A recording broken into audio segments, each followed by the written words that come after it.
Welcome to Tech Leveler, I'm Lee, and in this quick video I'm going to show you how to check your call time on the Nokia 105. This is super simple to do, and first what you want to do is press the middle button to head into the menu. And you want to come up to the call log here, and you want to press that. Now you're on the call log, you want to come down to call duration, and we want to go into that. Now here you'll see call duration of last call. So this is the last call you made and how long you was on the call for.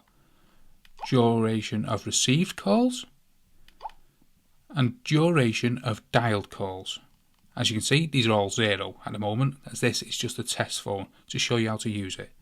And the last option is duration of all the calls. This is all the calls put together. And you have one more option, which is clear timers. So if you press this and you have times in all these columns, it'll all be cleared by pressing clear timers. You will need to enter your security code to do that.